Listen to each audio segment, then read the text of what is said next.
Why are British people so obsessed with talking about the weather? Oscar Wilde was quoted to have said that the weather is a topic for the unimaginative. And Bill Bryson, another famous author, pointed out there's not actually a lot you can talk about when talking about the weather. So why do Brits love it so much, and why is it always a topic of conversation when meeting someone new or talking to someone new? Well, the first reason could be because it's so changeable and unpredictable in England. Unlike most countries with seasons, the UK, it has 4 seasons, but it does not follow the 4 seasons. In just one day in the UK, you can experience rain, sunshine, cloud. You could wake up to cold, stormy weather, followed by a sunny afternoon, and ending on a rainy, grey, miserable evening. Brits cannot leave the house without preparing. We always have to have a raincoat or an umbrella or a jacket, just in case the weather changes. A second reason could be that British people are not typically outgoing or as enthusiastic as American people are. We are reserved, we are quite serious, and it takes British people quite a while to warm up to somebody new. So the topic of weather is a really good topic for us because we don't have to discuss anything personal, but we can still make polite small talk and discuss something we both have in common, which of course is the weather. Kate Fox, an anthropologist, which means the study of humans and society, did research and found that at almost any moment in this country, England, at least a third of the population is either talking about the weather, has already done so, or is about to do so. Which is quite amazing, really, when you think about it. So with all that in mind, let's give you some vocabulary, advanced C1 level vocabulary, in order to talk to native English speakers about the weather at a more advanced level. Now on the screen you'll see all these weather events. Some of these you will know already, some you will not. These aren't necessarily vocabulary, but more terminology you need to know. So let's just go through them quickly together. So a monsoon or monsoon season is the rainy seasons that a lot of Southeast Asian countries receive. It's very, very heavy rain that is expected to last days and days and days. Wildfire. This is quite a sad one, and we're seeing a lot of this at the moment due to climate change.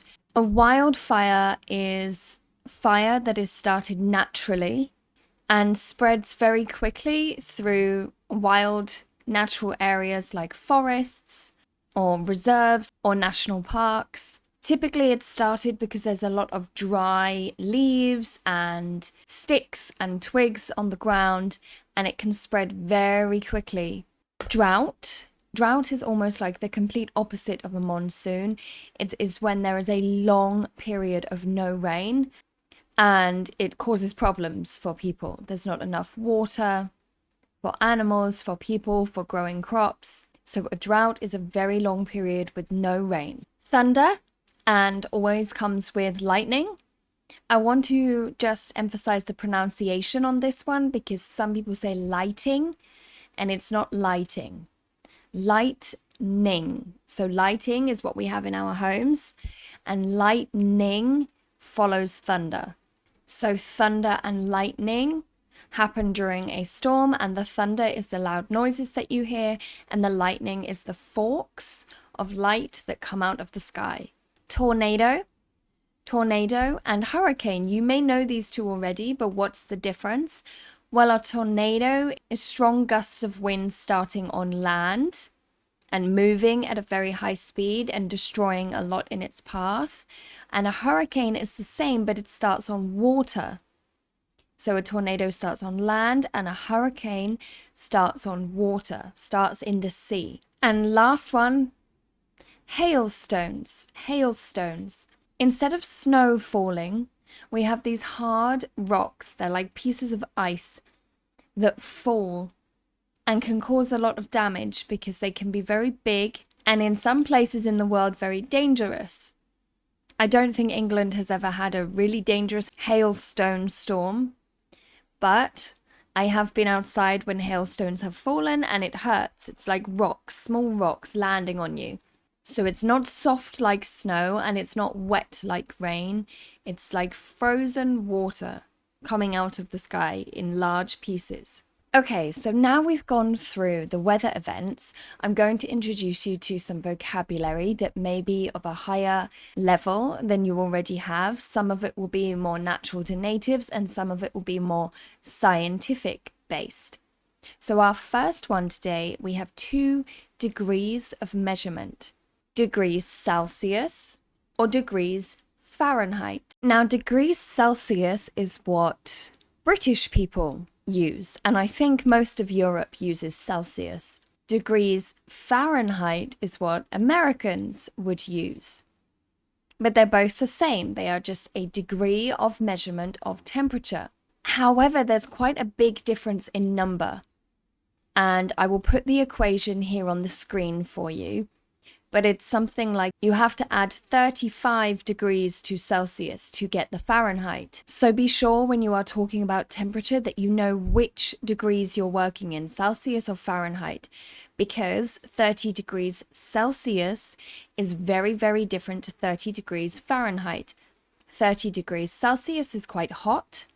30 degrees Fahrenheit is below freezing. The next thing to know is humidity. So sometimes you'll see on the weather app 24 degrees Celsius with 72% humidity. Well, what do we mean by this? So the humidity is the amount of water in the air, or water vapor to be more specific. So if the weather is very humid, it will feel a lot hotter. Or some people may refer to the weather as feeling sticky.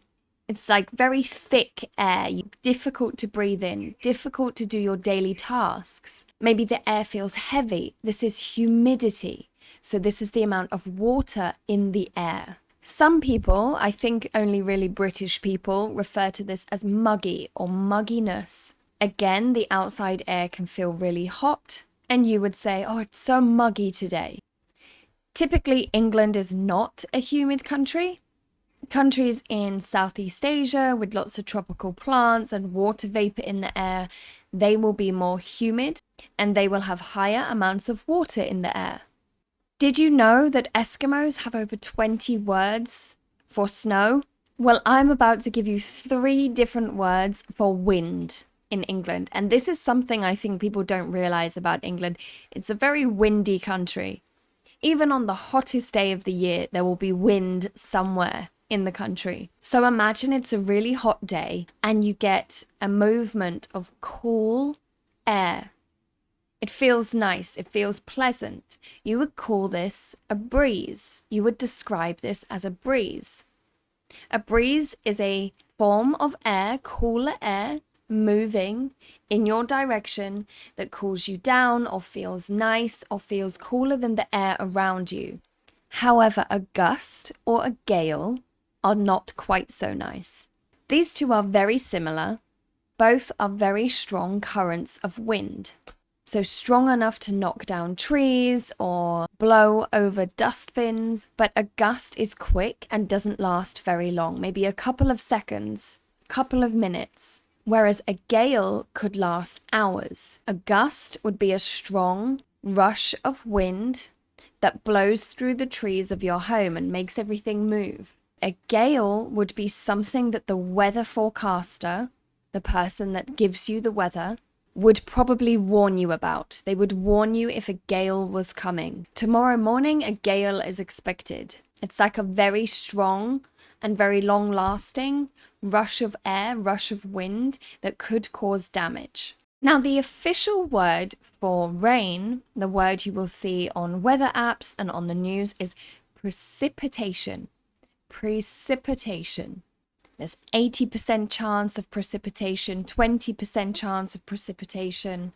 However, there are a couple of phrases you can use when speaking that make you sound more natural or more native. The first is shower. Not a shower that you take to clean your body, but a shower of rain means very light rain. It doesn't last very long. It may last 2 hours, it may last 2 minutes, but It's very light rain, almost like the water falling in your shower. It's light and consistent. However, a downpour, there was an absolute downpour as soon as I stepped out the car. This means very, very heavy and unpredictable rain. The type of rain that can only last a couple of minutes, but you are completely soaked through all of your clothes. We call this being soaked. So wet through to your underwear, we would say soaked. I was absolutely soaked in the downpour. Very, very heavy and very quick rain. You will be wet in seconds. We talked about hailstorms or hailstones earlier.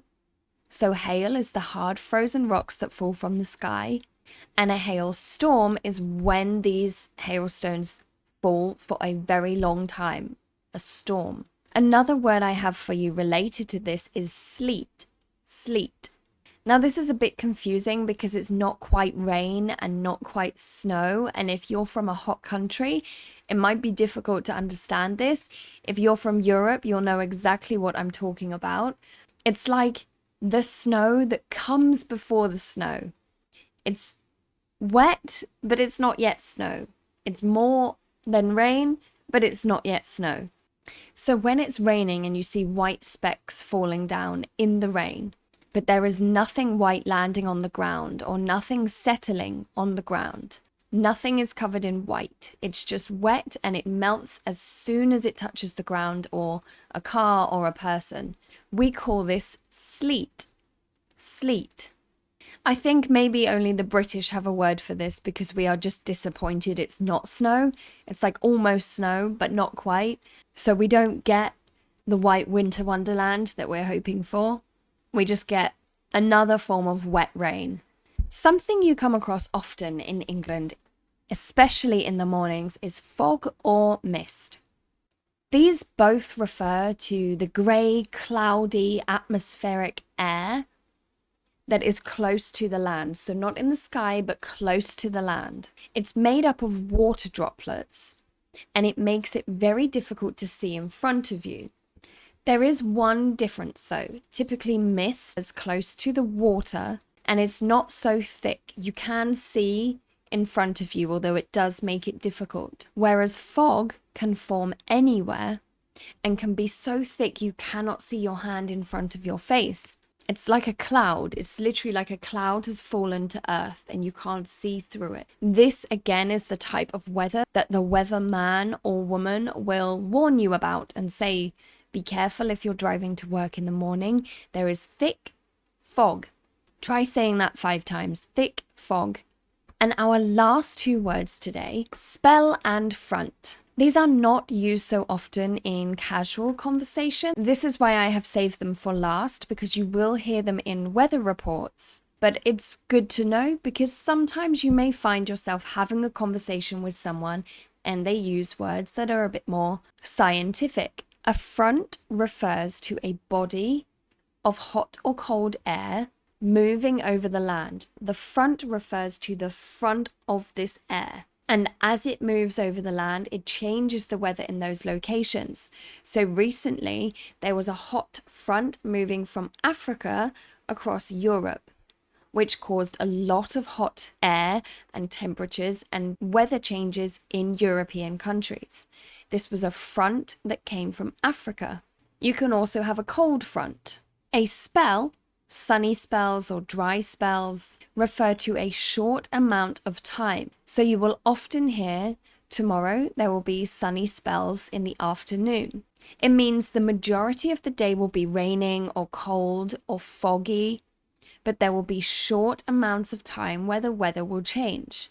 Short moments throughout the day where you will see the sunshine or the fog will lift or the rain will stop. You can use this when describing the weather in your country as well.